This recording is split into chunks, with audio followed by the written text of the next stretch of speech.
Hello and welcome back to spring 2020 fresh quarantine content.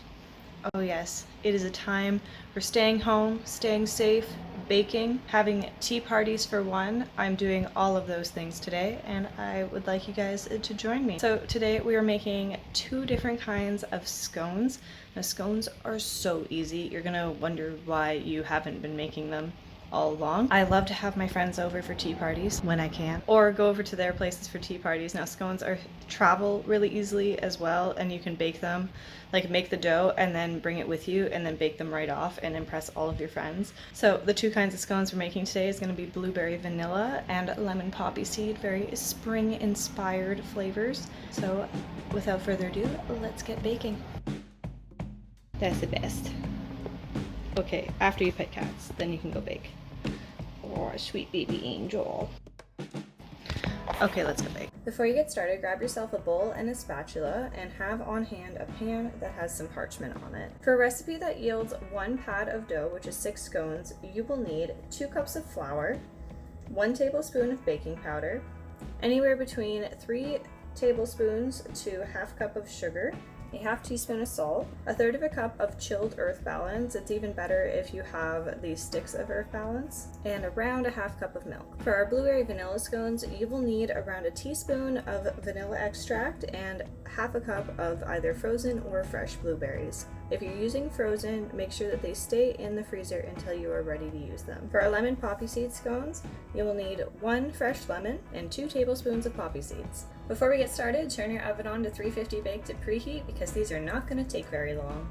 So I will be making 2 pads of scones today. So the first pad, I'm going to use the recipe that I just gave you. Now I found out, unfortunately, I am actually almost out of baking powder. I have enough for the pad of the blueberry scones, but I'm going to use a substitute of a baking soda lemon juice mixture for our lemon scones, which I think works out pretty well, and I'm really hoping that it works.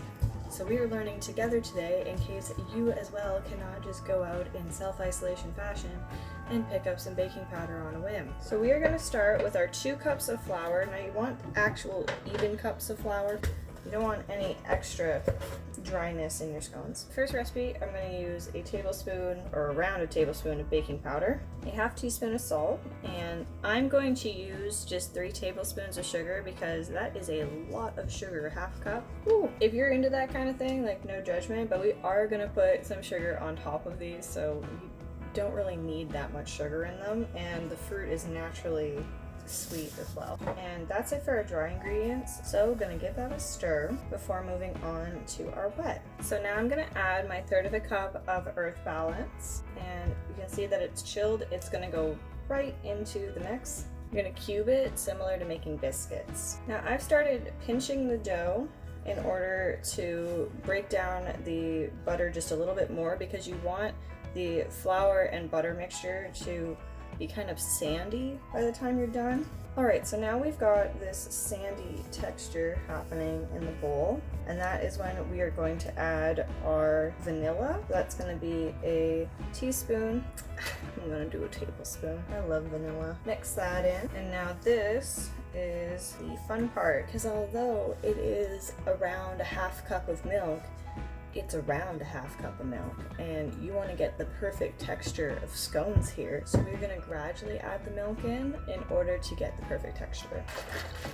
So I'm using almond milk here, and I'm going to gradually add in a little bit and then give it a mix. A little bit more. Alright, so you see how it's starting to come together here? That's great. We're not quite there. You want it to all stick together, but not stick to the bowl. I did use my full ½ cup, and I'm going to use my hands to mix the rest of this. Now we've run into an issue where my dough still feels a little bit too dry, but I don't want to add any more milk. Instead, you're going to add a little bit more fats. We'll start with ½ tablespoon. Squishy. Looks like biscuit dough, and that's great. That's what you want. So now it's pretty much evenly coated in fats. It's not sticking to the bowl at all.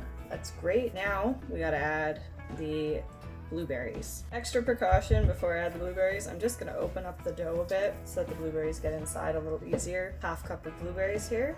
I'm using frozen, and we are going to use our hands for this part, okay? So get ready to get your hands dirty. And you're going to just combine them, like just combine. See how it is just sticking to the dough? We do not want to mix this in. It will get warm and it will start to make the dough too soggy. Gently form it with my hands because again, I do not want to overmix this. Okay, so very gently work it about, and then we're gonna work it into a circle shape. So I've got this kind of into a disc, but all those blueberries that didn't quite want to make it, we'll just end up putting them on top after we cut it. Okay, so we've worked it into a disc, flatten it out a bit. Okay, I have a lovely blueberry disc. I'm gonna take a second to wash my hands. Then we are gonna cut the scone into 6 different pieces. So you're gonna go straight down the middle, and we're gonna go across like this. Maybe score it first, make sure you're getting relatively even pieces. There we go. Now we're gonna put these onto the baking sheet. If you have some that you don't like the shape, try to manipulate it if you want, but honestly, they're all beautiful. Don't worry too much about it. So I'm just putting the extra little blueberries kind of on top there. Beautiful blueberry scones. Now I see I've left room for our lemon scones that are gonna go right beside them, and they're all gonna go in at the same time. This cat really, really wants me to throw the toy for him.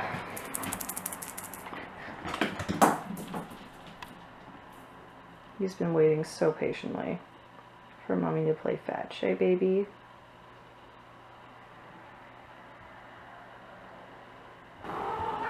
Yeah. Alright, so earlier I said we were going to change the recipe a little bit so that we are adding baking soda and lemon juice instead of baking powder. 1 teaspoon of baking soda. Then it says 1/4 teaspoon of lemon juice for every teaspoon of baking soda that we use. So we're just going to need 1/4 teaspoon of lemon juice, which will have a little bit more than that because we are going to squeeze the whole lemon in here. So there you go. Nice and easy. Okay, so I'm going to do that whole process again up until before I added the vanilla, and then we will move on to our lemon scones.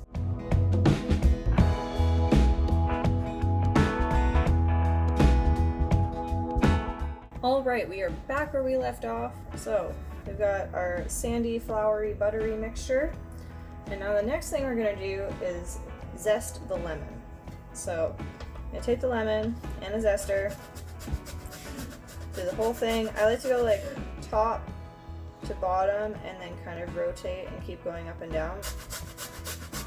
Alright, once you've zested the whole lemon the best that you can, you're going to then cut the lemon in half, and what I like to do is use a little baby sifter into either a bowl or a cup to catch all of the lemon seeds and just squeeze that guy in there. Get out all the juice that you can from both sides. Alright, once you've gotten out all the juice that you can, we're going to add that lemon juice to our mix and give that a stir. You might have noticed that of course we are waiting to add the milk again. Because of the lemon juice, we might need a little bit less milk for this recipe. Finally going to add the poppy seeds, last thing before the milk. Now that we've got everything all combined together, we're going to add the milk again gradually. Alright, I'm at a point where without a mixer, I'm going to have to get my hands dirty again. Just a tiny bit more to get those little bit of poppy seeds at the bottom. A teensy bit more. Just a teensy. That's a measurement. It's just doing this thing, just sticking. That's okay. You do not want any more moisture than that in the scone. So I've plopped it down on the counter. I'm going to form it into a disc and cut into 6. Beautiful. If you screw up the cutting of the scone, you can attempt to mold it back together into a disc and try again. Otherwise, it becomes difficult once you've cut it to put it back, but it can be done. It's not impossible. It just, in the baking process, it might start to pull apart from itself in the oven. That's okay. You know what? Don't worry too much about it. Onto the pan she goes with our other scones. Now, they do rise a tiny bit, but not like too much. So, in terms of spacing them out, I should be able to fit all of these together. The final thing that we're going to do before popping these into the oven is going to be sprinkling the lemon poppy seed scones with some sugar. So this is my favorite thing to do with the lemon poppy seed. You get this nice crispy texture that is lovely to have with your tea or coffee. Now to bake the scones, you just put them in for 10 minutes. At the 10-minute mark, we're going to flip them and put them in for another 10 minutes. So once you've taken out the scones, then you're going to want to gently poke the scones and make sure that they bounce back. So poke somewhere near the middle, near like a thick part of the scone. And if it bounces back, it's ready. And if it doesn't, you might need a couple more minutes on the scone. There should be just a light golden brown crispy texture on the outside. It shouldn't be, of course, burnt, but if there isn't a golden brown texture, it is likely that they might be undercooked. So the only way to tell, other than poking it, is to open one up just to make sure. So while we are waiting for the scones to chill, I thought it would be nice to set up myself a little tea party with favorite tea, which is this coconut cacao puree from World Tea House in Halifax. It's not just a black tea, it is a dark tea, and if you've never tried puree and you like black tea, I highly recommend you give this a go. I'm going to be extra for my own personal little tea party and put my milkadamia milk into this cute little milk holder.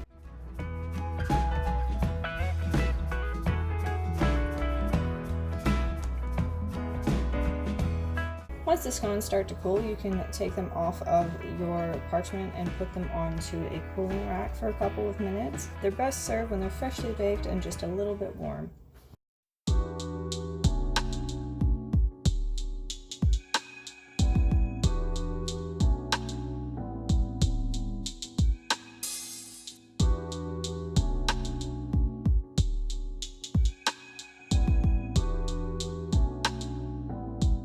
Here we are, my lovely little tea party for one. I am very excited.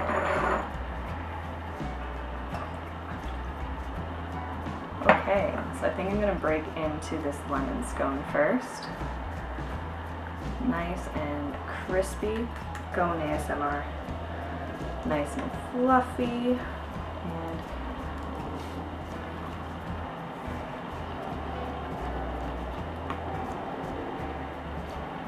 tastes like a delicious lemon scone.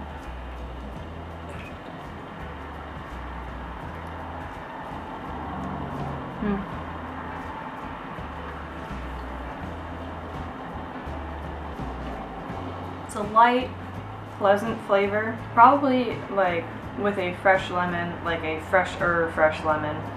So not nearly as old as the one I was able to procure. Would have been nice to have, but it's still very good. Oh wow, okay, the inside of these ones looks amazing. Nice and moist. I know some people really enjoy dry scones, but I can't relate. Blueberry and vanilla, just a classic. Love this.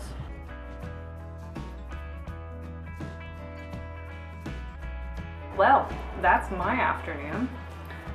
Thanks for joining me, guys. I hope that you get to enjoy a little tea party for one, maybe two, if you have somebody to enjoy this with. Otherwise, hope you guys are staying safe and having a happy isolation. If you decide to give these scones a try and want to post it on Instagram, please feel free to tag me at Here for Cats and Food or whatever.